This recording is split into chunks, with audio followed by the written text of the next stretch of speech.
Greetings, everyone. Welcome to another episode of The Roots Behind the Recipe. Today, I'm not preparing a recipe, I am separating history from myth. I am uncovering the fascinating history behind one of Jamaica's most beloved foods, breadfruit. If you have ever heard the story that Christopher Columbus discovered breadfruit in Jamaica, or that he fed it to his dog and, and find out that it was safe to eat, you are not alone. That story has been perpetuated for a very, very long time. In fact, it has been around for generations. But is the story true? The answer may surprise you.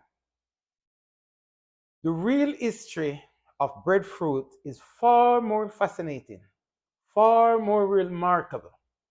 It is a story that spans thousands of miles, connect continents, and remind us culture can transform a simple ingredient into a national treasure. Today, I'm going to separate facts from fiction. I believe that every great recipe has a story, and every traditional dish deserves to have its history told with honesty and with respect.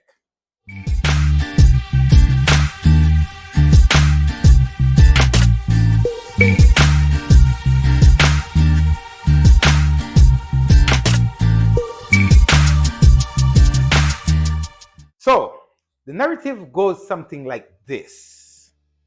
This guy, Christopher Columbus, came to Jamaica, saw a strange fruit growing on a tree, pick it, cook it, fed it to his dog. Dog ate it and survived. And then everyone realized that it was safe to eat. It may sound like an interesting story, however, I will tell you, it's a myth. There is no credible historical evidence that this has ever happened. In fact, it could not have happened. Here is why.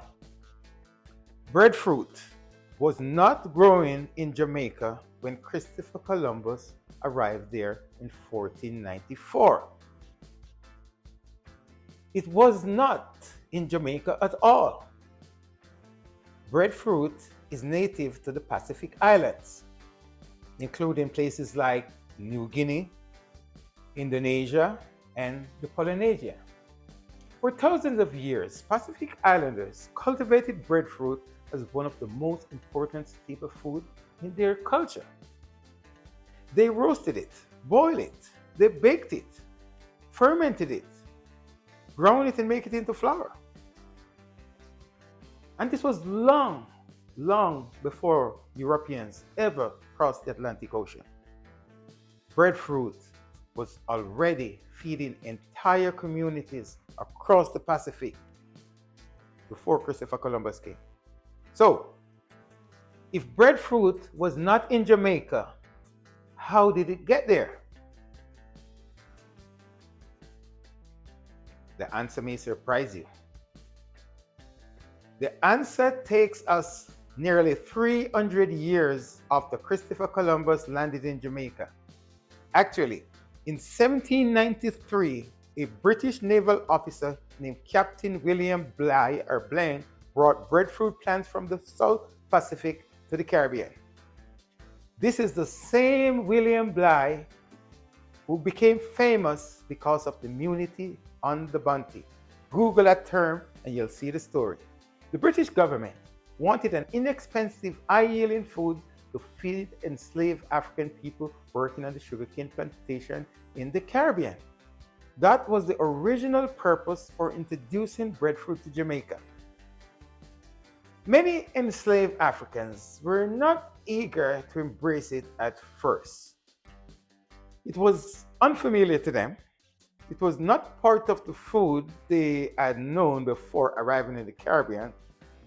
But history has a remarkable way of changing. Jamaicans made breadfruit their own. Over time, Jamaicans did what Jamaicans have always done. They adapted, they innovated, they created. Using generations of culinary knowledge, they transformed breadfruit into something extraordinary. Today we roast it over charcoal until the skin is blackened and the inside is soft and smoky. We bake it in the oven, we boil it in soup, fry it until it's crispy on the outside and fluffy on the inside. We mash it. We even make it into breadfruit flour, breadfruit chips, pizza crust, pastry, smoothies, and innovative plant-based recipes. Breadfruit may have traveled from the Pacific, but Jamaicans gave it a new culinary identity.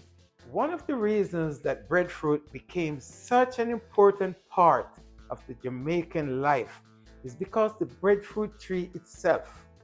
A single mature breadfruit tree can produce hundreds of fruits every single year. It grows well in Jamaica's tropical climate. It requires relatively little to no maintenance once the tree is established, and it provides nutritious food for generations. A breadfruit tree was not just another tree in the backyard. It was food security. It was breakfast, lunch, dinner. It was survival. Today, we know breadfruit is not just delicious, it is incredibly nutritious. Breadfruit is naturally rich in complex carbohydrate that provides lasting energy. It is an excellent source of dietary fiber, which support digestive health. It contains potassium, vitamin C, magnesium, and several B vitamins. It is naturally low in fat, it is cholesterol-free and gluten-free. For everyone following a plant-based lifestyle, breadfruit remains one of the Caribbean's most versatile whole food. So let me set the record straight, once and for all. Christopher Columbus did not discover breadfruit in Jamaica. He did not feed it to his dog. He did not introduce Jamaicans to breadfruit. The historical evidence simply does not support the narrative. The real story is even more fascinating. Breadfruit traveled thousands of miles from the Pacific to the Caribbean, and once it arrived, Jamaican people embraced it. They transformed it. They perfected it. They made it a part of our national identity. Breadfruit is not simply a fruit. It is part of who we are. Understanding where our food comes from allows us to appreciate it even more. Sometimes history confirms what we always believe, and sometimes history challenges us to rethink the stories we have heard. And that is okay. Because learning the truth does not diminish our culture, it enriches it. So now you know that Jamaican breadfruit was not discovered by Christopher Columbus.